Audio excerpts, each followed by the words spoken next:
Salut tout le monde et bienvenue dans cette nouvelle vidéo sur la chaîne YouTube de Nakan.ch. Aujourd'hui, on va voir comment configurer les profils sportifs d'une montre Polar, par exemple ici la M430, avec l'application Polar Flow Mobile. J'utilise mon iPhone pour faire la démonstration, mais a priori le fonctionnement est exactement le même sur un smartphone Android. Donc pour commencer, il faut coupler la montre avec l'application Polar Flow. Et puis une fois que c'est fait, eh bien, dans l'application Polar Flow, on retrouve dans le menu la configuration des profils sportifs. Ici, on va pouvoir configurer des profils existants ou alors choisir d'ajouter un profil et puis on va retrouver par ordre alphabétique les profils disponibles. Donc je vais passer en revue lentement les différents profils qu'on pourra retrouver et qu'on pourra choisir. Certains apportent des fonctionnalités supplémentaires sur la montre, d'autres sont vraiment juste des enregistrements de type chronométrique, éventuellement fréquence cardiaque. On verra en détail. Si on prend par exemple la course à pied ou le cyclisme, on a des profils et des fonctions un petit peu plus spécifiques que si on choisit par exemple l'application de surf ici, où on aura vraiment uniquement des données basiques. Donc là on va prendre un profil qui est existant, on va prendre la course à pied, parce que c'est un profil qui est intéressant parce qu'il possède des spécificités propres à cette activité. Là je vais choisir de modifier les réglages et puis on va se retrouver avec le paramétrage du profil. Depuis la partie du haut, je peux choisir entre les différents appareils que j'ai connectés à mon compte Polar Flow. Ici, je peux donc choisir mes différents appareils pour que le profil de course à pied soit différencié en fonction de l'appareil. Je choisis donc ma Polar M430 et puis ensuite j'ai les paramètres de l'activité qui sont en dessous.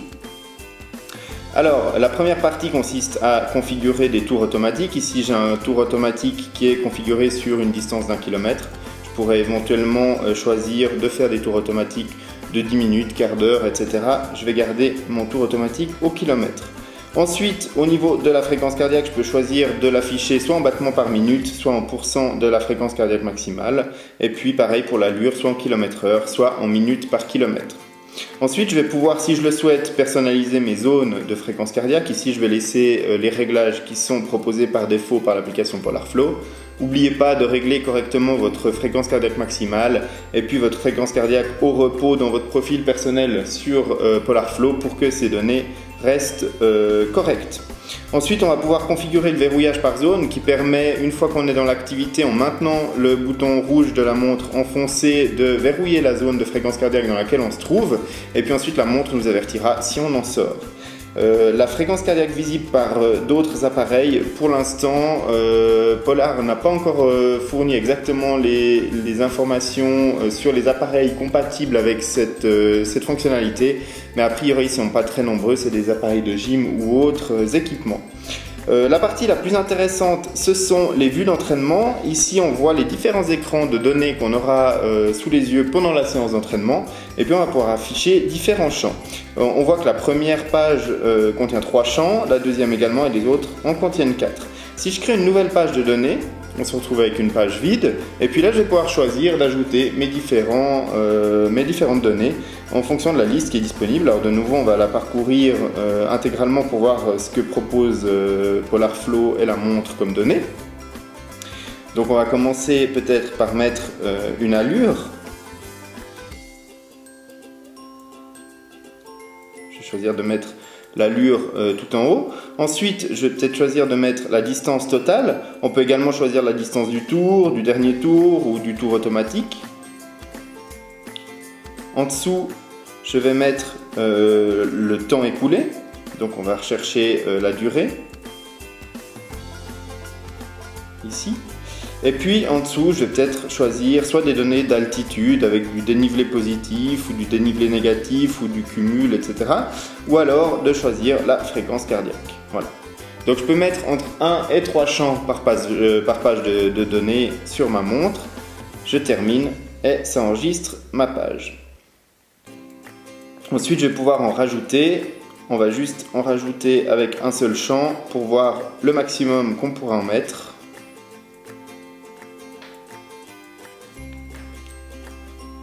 Et voilà, on a atteint le maximum, donc c'est 8 pages de données au maximum, en tout cas sur la M430. Je vais supprimer ces pages qui ne me sont pas utiles. En dessous, au niveau des zones de fréquence cardiaque, ça va rajouter un écran, si je le mets, qui affichera donc la zone dans laquelle je me trouve en ce moment.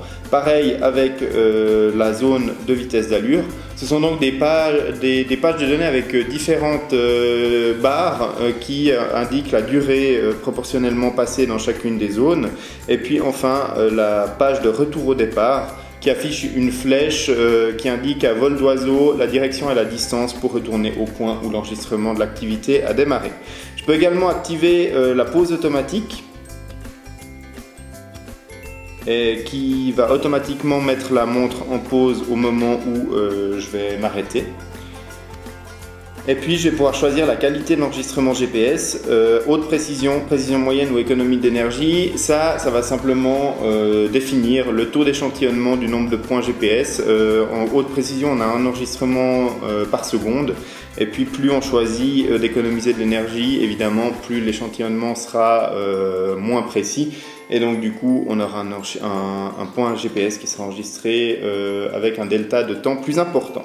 Mais ça nous permet d'économiser un petit peu de batterie, donc à trouver le bon équilibre entre précision et autonomie de la montre.